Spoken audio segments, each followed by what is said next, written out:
नमस्कार। आमने सामने में आप सभी का बहुत बहुत स्वागत है। आज हमारे साथ है राजस्थान के स्वास्थ्य मंत्री श्री राजेंद्र राठौड़। मंत्री जी, आपका स्वागत हमारे कार्यक्रम में। बहुत बहुत धन्यवाद आपको। तो सबसे पहले तो जी मतलब बधाई दूं जी, सरकार के 2 साल पूरे हो रहे हैं कल।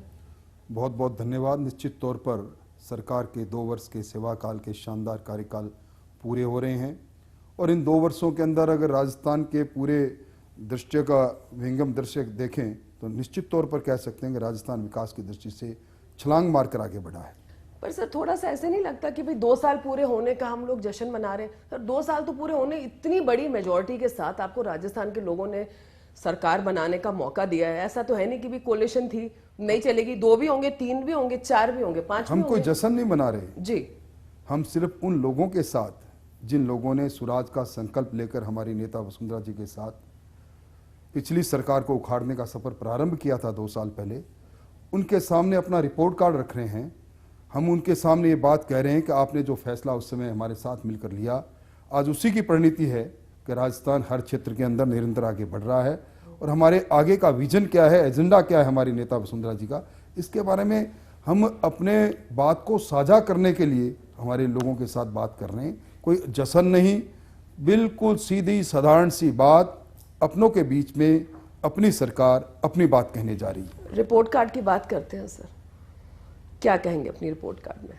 राजस्थान हर क्षेत्र के अंदर आगे बढ़ा।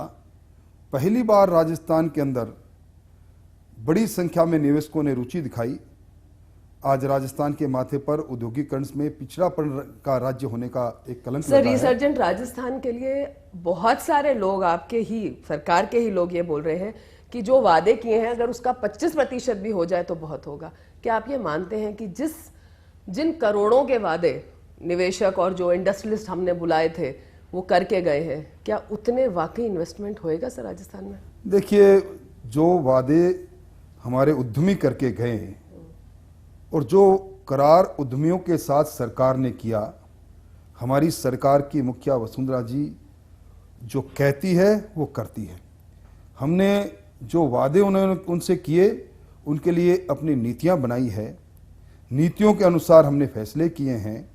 और मैं समझता हूं कि जहां इतना बड़ा लीडरशिप का कमिटमेंट हो तो निश्चित तौर पर ये निवेश जो 3,22,000 करोड़ से ज़्यादा का है, ये धरती पर उतरेगा। सर, ये भी एक आलोचना की गई है रिसर्जेंट राजस्थान की कि इसमें जो छोटे निवेशक थे उनकी बिल्कुल पूछ नहीं हुई। आप ये मानते हो? आज जो योजना जो नीतियां सरकार ने बनाई है उद्योगों और उद्यमियों को प्रोत्साहन देने की, वो आज भी विद्यमान है। आज भी राजस्थान का कोई छोटा या बड़ा निवेशक अपनी जगह पर आकर अपने उद्योग को स्थापित करने के लिए सरकार की नीतियों के अनुसार आगे बढ़ सकता है। आप अपनी रिपोर्ट कार्ड में क्या भामाशाह स्वास्थ्य बीमा योजना, ये जो अब आप लॉन्च करने वाले हैं, ये आप चाहते हैं कि भाई 3 साल की रिपोर्ट कार्ड में दिखा पाएं इसको? क्या है ये योजना? भामाशाह स्वास्थ्य योजना एक राजस्थान के अंदर उन गरीबों के लिए तोहफा है मुख्यमंत्री जी का, जिनके मन में कसक रहती थी कि मैं बीमार हूं या मेरा परिवारजन बीमार है, काश ये सामने जो निजी चिकित्सालय इतनी बड़ी अटालिका लिए खड़ा है, इस पर मैं भी दरवाज़ा खटखटा के कह सकूँ कि इसमें बैठा चिकित्सक मुझे भी देख ले। कभी सीढ़ियों पर चढ़ने की हिमाकत जिस व्यक्ति की नहीं थी, उसका सपना पूरा किया है। राज्य के 67% लोगों को अधिकार दिया है कि वो सरकारी चिकित्सालय में जाके इलाज कराओ, और अगर उसके पास सरकारी चिकित्सालय पसंद नहीं है तो हमारे इन पैनल जो चिकित्सालय, बड़े चिकित्सालय। सर, ये ऐसा तो नहीं है कि मुख्यमंत्री निःशुल्क योजना जो कि कांग्रेस सरकार ने चलाई थी और एवं उसको जांच योजना कह के आपने आगे बढ़ावा भी दिया, कि अब उस पर ध्यान इतना नहीं दिया जा रहा है सरकार का, तो वहां से ध्यान हटा के एक नई बीमा योजना लॉन्च कर दी जाए? ये बिल्कुल गलत आरोप है। पिछली बार जब ये आरोप लगा तब मैंने विधानसभा में भी आंकड़ों के साथ कहा था। चलिए सर, ये बात मैं आपकी मानती हूँ कि जो एक गरीब आदमी है वो ये सोचता है कि भाई मेरा इलाज इस प्राइवेट अस्पताल में क्यों नहीं हो सकता।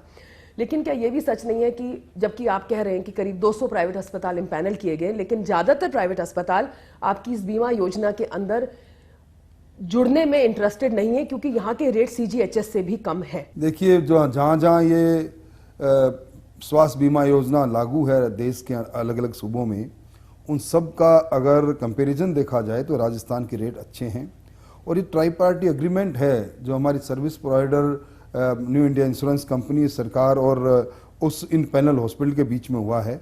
किसी पर कोई दबाव नहीं। आज की तारीख में हर स्पेशलिटी के पर्याप्त हॉस्पिटल हमें हर शहर और हर बड़े कस्बे में मिल रहे हैं। इसलिए अगर कुछ लोगों को ऐतराज है तो वो इसमें एग्रीमेंट में नहीं आए, दूसरे हॉस्पिटल आ जाएंगे। रेट्स नहीं बढ़ेंगे, जो है वही रहेंगे। हाल फिलहाल तो यही है। अगर व्यवहारिक तौर पर कोई बात कठिनाई होगी तो निश्चित तौर पर विचार करेंगे उस पर।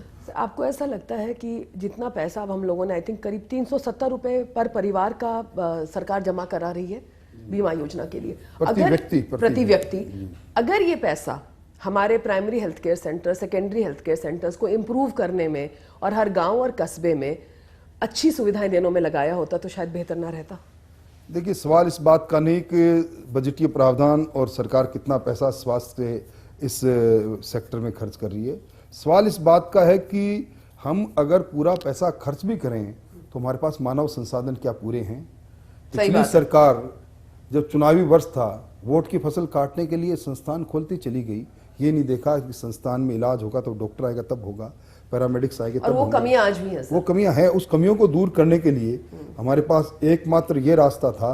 हम एक तरफ मानव संसाधन और जो हमारी फैकल्टी कम होती जा रही है उसको बढ़ावा देने के लिए निजी में और सरकारी क्षेत्र में मेडिकल कॉलेज खोलने के काम को आगे बढ़ाएं, और हमने बढ़ाया। क्योंकि शिक्षा में भी तो दोनों है ना सर, सरकारी स्कूल भी है, प्राइवेट भी है।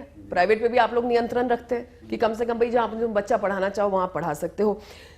बेटी बचाओ में बहुत कार्य हुआ है और हम देखेंगे कि शायद आने वाले वर्षों में इसमें हमें बहुत इम्पैक्ट दिखना शुरू होगा। थोड़ा सा बेटी बचाओ कार्यक्रम के बारे में हम आपसे चर्चा करेंगे ब्रेक के बाद। हम अभी वापस आते हैं। आप लोग देख रहे हैं जी हाँ आमने सामने।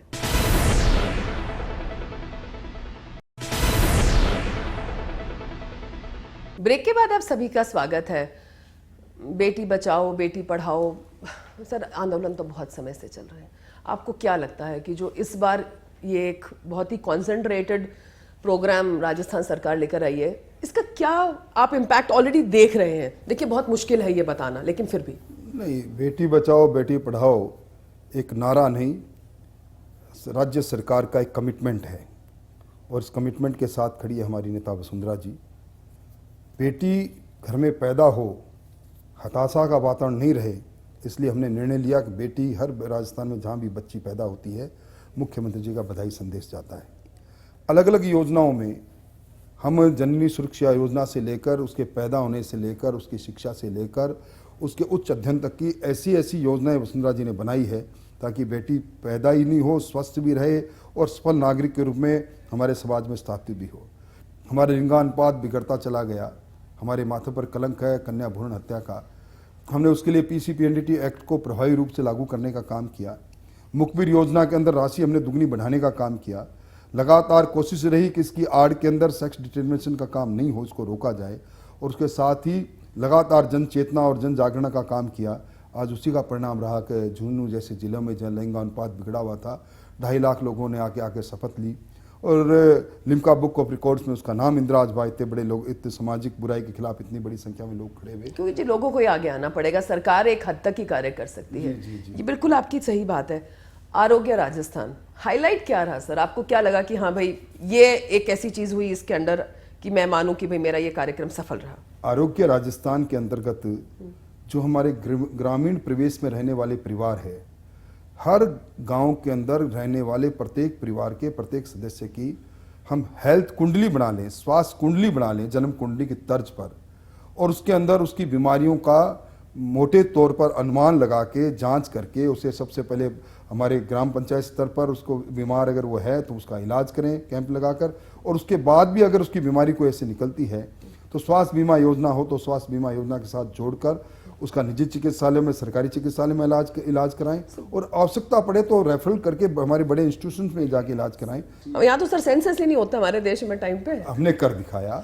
हमने 1 करोड़ परिवारों का टारगेट लेकर गए थे। आज की तारीख में जब मैं आपसे बात कर रहा हूँ तो हम 96 लाख से ज़्यादा परिवारों के हमने सर्वे कर लिया है, और उस सर्वे के आधार पर ऑनलाइन हम उस चीज़ का रजिस्ट्रेशन कर रहे हैं। उसके आधार पर हम ई-हेल्थ कार्ड बनाएंगे और उसके बाद हम 31 मार्च तक हर ग्राम पंचायत में 2-2 डॉक्टर्स के भेजकर उसका पूरा उसकी जांच करवा के और उसके क्या क्या बीमारियां संभावना है या क्या बीमारियां है, अगर संभव हुआ तो वहीं इलाज करेंगे और संभव नहीं हुआ तो उसके आगे बुद्धफील्ड इंस्टीट्यूशन में ले जाके इलाज इसका सर मुझे लगता है कि लॉन्ग टर्म बेनिफिट होगा। निश्चित आने तौर वाला जो राजस्थान है वो बहुत स्वस्थ होगा, क्योंकि आप उसको कहीं ना कहीं भाई हेरिडिटरी वगैरह कितनी बीमारियां तो तभी पता चल जाएंगी कि भाई तुम्हारे ये है तो बच्चे के होने के आज आप चांसेस है। देखिए 10 में से 2 आदमी डायबिटीज के रोगी हैं। हाइपरटेंशन घर घर का रोग बन गया। नॉन कम्युनिकेबल डिजीज आज मारक बीमारियों में बनकर चली गई। और हम इस सारे काम के कारण से कम मैं मेरे स्वास्थ्य के प्रति चिंतित रहूं, जागरूक रहूं। मैं अनपढ़ हूं तो भी मुझे लगे कि मुझे मेरे स्वास्थ्य के लिए चिंता करनी चाहिए।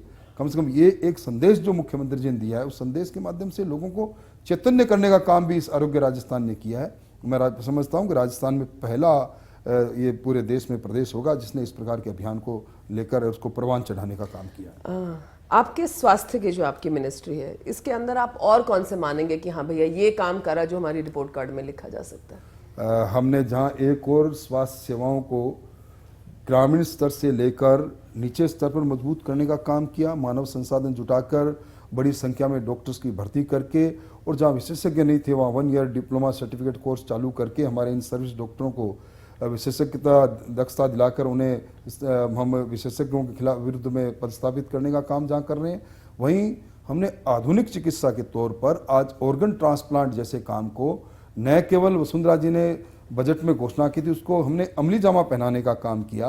राजस्थान में कैडेवर किडनी ट्रांसप्लांट SMS में हो जाए, कैडेवर स्किन ट्रांसप्लांट हो जाए, स्किन बैंक बनने की चर्चा हो जाए। मदर मिल्क की बात हमने कही थी, माँ का दूध अमृत, बात चलती चली गई, पर आधुनिक परिवेश के अंदर लोग उसको भूलते चले गए। आज हमने हर जिला हेडक्वार्टर पर मदर मिल्क बैंक की स्थापना कर दी, हाँ। और उसके अच्छे परिणाम भी आ रहे हैं हमारे सामने। नहीं, डेफिनेटली जी, मदर मिल्क और अंगदान का जो कार्य करा है वो बिल्कुल रिपोर्ट कार्ड में जी A+ आता है, ये मैं मानती हूँ। आपके पास सर मेडिकल एजुकेशन भी है, और हम लोग समय समय पर बात होती है 7 मेडिकल कॉलेज, लेकिन एक तरफ ये बात है और दूसरी तरफ आपके आलोचक कहते हैं कि सिर्फ पत्थर लगा देने से मेडिकल कॉलेज नहीं बनता। कहाँ हैं वो 7 मेडिकल कॉलेज? ब्रेक के बाद अभी वापस आते हैं, हमारे साथ रहिएगा।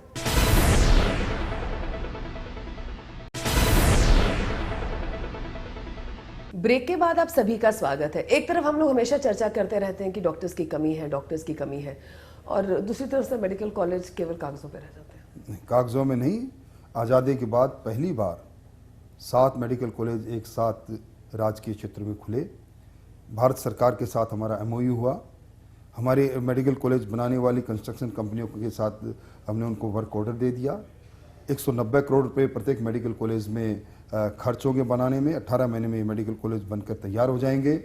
हमने जमीन के साथ अगली रिपोर्ट कार्ड में आएगा सर, या उसकी अगली रिपोर्ट कार्ड में? मैंने कहा ना, 18 महीने में मेडिकल कॉलेज बनकर सरकारी क्षेत्र में 7 जिलों के अंदर अपना काम प्रारंभ कर देंगे।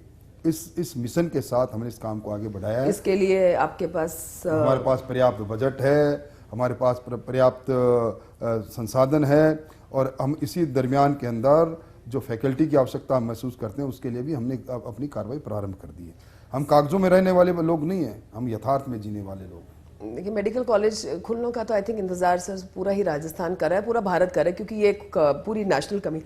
सर एक चीज़ आप मुझे बताइए, रिफाइनरी कौन से रिपोर्ट कार्ड में आएगी? रिफाइनरी के अंदर पिछली सरकार ने थोथी वाहवाही लेने के लिए राजस्थान के हितों पर कुठाराघात किया। 3760 करोड़ रुपए हमारा, जमीन हमारी, क्रूड ऑयल हमारा, और उसमें हमारा हिस्सा सिर्फ 26%। अभी रिपोर्ट कार्ड आएगा, माननीय मुख्यमंत्री जी ने जो विशेषज्ञ दल बनाया था उसकी रिपोर्ट आ रही है हमारे पास, और उसके बाद आप देखेंगे वही कंपनी, वही जमीन, वही क्रूड ऑयल, और हमारा हिस्सा कहाँ से कहाँ जाता है। कब तक सर? 2 साल में आप लोग सॉर्ट आउट नहीं कर पाए? ऐसी पेचीदगियों को लिए हुए ये मामले थे। पिछली सरकार ने आनंद फानन में, जल्दीबाजी में जो कदम उठाए, आज उसी का परिणाम है कि उनको ठीक करने में हमें समय लग रहा है, और मैं समझता हूं कि अब वो अंतिम पायदान पर खड़ा है मामला। उम्मीद है जी ये, क्योंकि वो रिंग रोड भी सर वो अंतिम पायदान पर खड़ी है सर 2 साल से। नहीं, रिंग रोड खड़ी नहीं, रिंग रोड चल रही है। रिंग रोड बन रही है। सुनते रहते हैं सर वो कि वो रिंग रोड काम चल पड़ा, फिर रुक गया, काम चल पड़ा। बन रही है, पर कई बार जमीन के अधिग्रहण में से लेकर और उस पूरे काम के होने में कई न्यायिक प्रक्रिया और कई दूसरे मामलों में बाधाएं आती है। पर हमने जो कहा उस और कदम बढ़ाए हैं।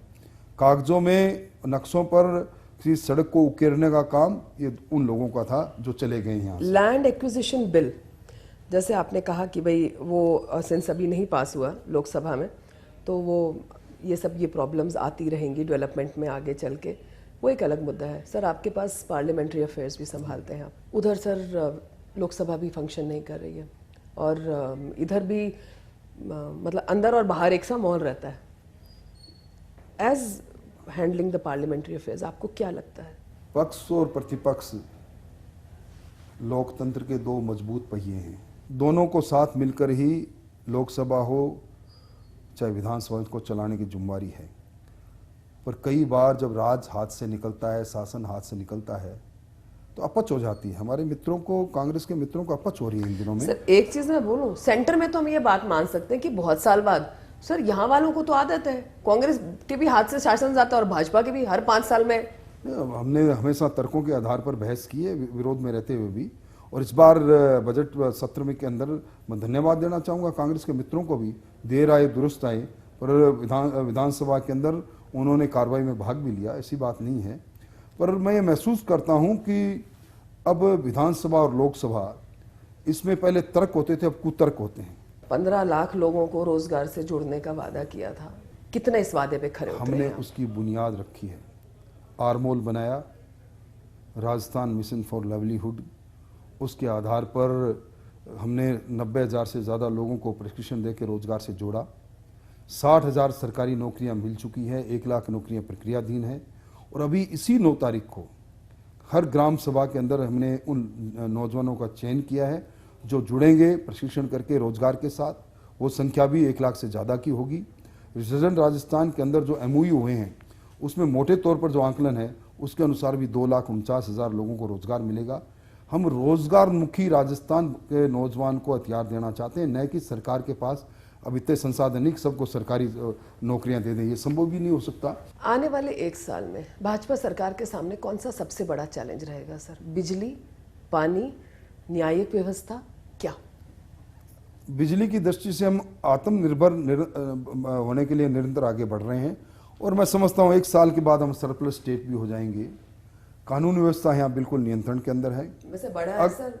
अगर चुनौती हमें है तो इस बात की है कि जो नया राजस्थान बनाने का संकल्प हमारी नेता वसुंधरा जी का है, उसको हम पूरा करेंगे। एक ऐसा शांतिपूर्ण राजस्थान का निर्माण करके देंगे, उन्हें लगेगा कि उसका गौरव भी अतीतशाली था, तो उसका भविष्य भी गौरवशाली है। जैसे भी हमने चैलेंजेस की बात करी थी, वो थी राजस्थान सरकार के लिए, तो बिजली नहीं है, पानी काफ़ी हद तक बीसलपुर डैम के साथ सॉल्व हो जाएगा, और अगर हम लोग बात करते हैं न्यायिक व्यवस्था की, तो पिछले 2 साल में तो देखिए क्राइम का ग्राफ बढ़ा है। उम्मीद करते हैं अब धीरे धीरे करके कम आके और वहाँ पे भी शांति होगी। लेकिन मुख्यमंत्री साहिबा ने एक अभी पॉइंट उठाया था कि हमारे शहर तभी साफ रह सकेंगे जब आम आदमी आकर सफाई रखने के लिए प्रतिबद्ध रहेगा। लेकिन सर आप मुझे एक बात बताइए, स्वच्छ भारत के लिए क्या सरकार की ये जिम्मेवारी नहीं बनती कि गार्बेज डिस्पोजल हो और जगह जगह डस्टबिन हो? सर ये 2 चीज़ों में राजस्थान की कैपिटल जयपुर में ही सरकार विफल रही है, ना तो डस्टबिन है और ना ही गार्बेज डिस्पोजल है। देखिए, शहरीकरण जिस तेजी से बढ़ रहा है, हर बड़े शहर में कुकरमुता की तरह कच्ची बस्तियां आए साल पैदा होती जा रही है। बहुत बड़ी चुनौती है, और ये चुनौती तब पूरी होगी जब सिविक सेंस पैदा होगा। और हमारी मुख्यमंत्री जी यही कहती है कि मैं खुद ये संकल्प लूं कि मैं मेरे घर और मेरी गली को साफ करने में अपना योगदान दूंगा, तभी ये काम आगे बढ़ेगा। बात बिल्कुल सही है, क्योंकि इसके लिए हम हर इंसान को राजस्थान को अपना समझ के, हमारी सरकार को अपना समझकर आगे आगे साथ देना पड़ेगा। चाहे वो बेटी बचाओ आंदोलन है, चाहे वो स्वच्छ भारत आंदोलन है, तभी हम लोग वाकई जिस राजस्थान को जिस ऊंचाइयों पे देखना चाहते हैं वहां देख पाएंगे। आपका बहुत बहुत शुक्रिया मंत्री जी। आपका भी बहुत बहुत धन्यवाद। धन्यवाद। मिलने का मौका मिला, बहुत अच्छा लगा, बहुत बहुत धन्यवाद। धन्यवाद। तो ये था आमने सामने श्री राजेंद्र राठौर जी के साथ। अगले शनिवार हम फिर होंगे आपके बीच, तब तक जय हिंद।